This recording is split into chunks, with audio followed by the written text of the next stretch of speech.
Look, when I took over Secretary of State, I'll refer you back to the hearings we had in the Senate in January about the role I hope to play. And I believe very strongly this president was elected. One of the reasons why he was elected, very specific things, but one of the reasons why President Trump was elected is sort of an understanding among the American people that our foreign policy was in need of a complete recalibration. A recalibration because the world had dramatically changed. Many of the institutions, policies, assumptions that our foreign policy was operating under were built upon a world that no longer existed.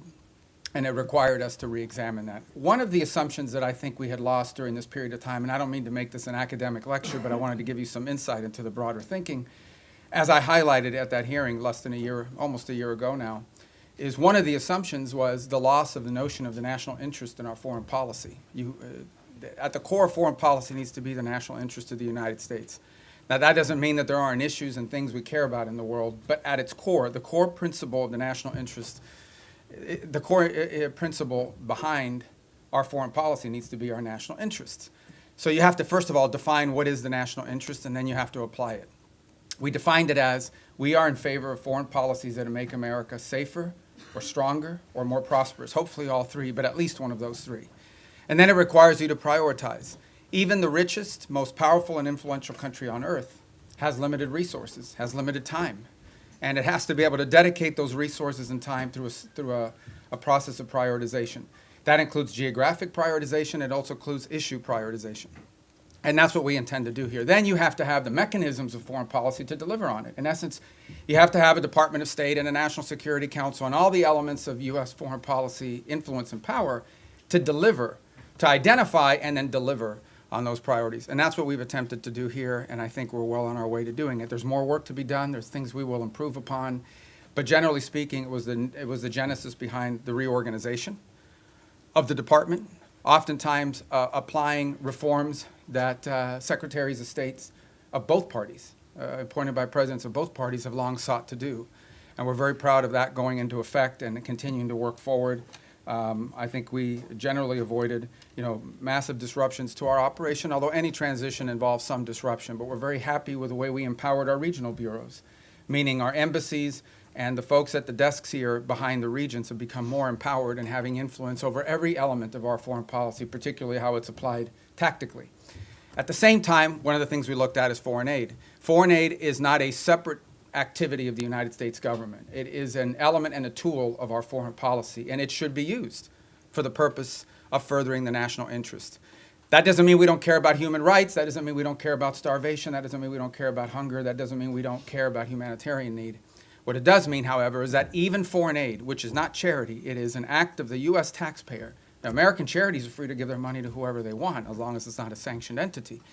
But the United States and the taxpayer money should be spent in furtherance of our foreign policy, should be spent in places and on things that further our foreign policy. And even that is not unlimited. We have a limited amount of money that we can dedicate to foreign aid and humanitarian assistance, and that has to be applied in a way that furthers our national interests. And that's what we have sought to do as well.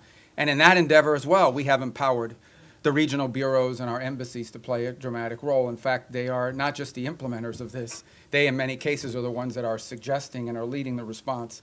And so bringing the tools of foreign aid underneath the umbrella of our broader foreign policy has been an important and dramatic reform. Even in the midst of all that, we remain engaged around the world, including in conflicts that perhaps are not central to everyday life in America, but the president has made it a priority to be a peacemaker. And so you've seen us engaged, whether it's Russia, Ukraine, or India and Pakistan, or Thailand and Cambodia, which is an ongoing challenge, or the tragedy we see now in Sudan, or the potential for further strife in South Sudan and that falling apart. I mean, no matter Armenia and Azerbaijan, we are always looking for opportunities, if possible, to play the role of a mediator that brings about the avoidance of war or the ending of conflicts. And obviously, in many of these cases, you can get people to the table and agree, and then there's the implementation process. And so we've made progress in many of these, particularly in getting them to agree to certain conditions. Obviously, it's ongoing work to make sure that those are implemented and applied. And some of these, conflicts have deep roots that go back many, many years. But we are prepared to be engaged and helpful in ways that perhaps other nations can't. We've been viewed as indispensable in that regard, and it's a role the president takes great pride in the promotion of peace around the world, and something he deserves a lot of credit for. He is personally engaged in all of this.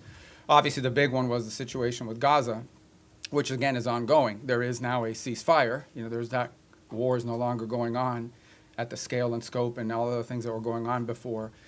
But obviously, there's more work to remain. We are still through the process of trying to implement phase 1 and lead to phase 2 and phase 3. That is a long-term project, some of which will extend beyond the 4 years of this administration, but I thought was a very important achievement as well.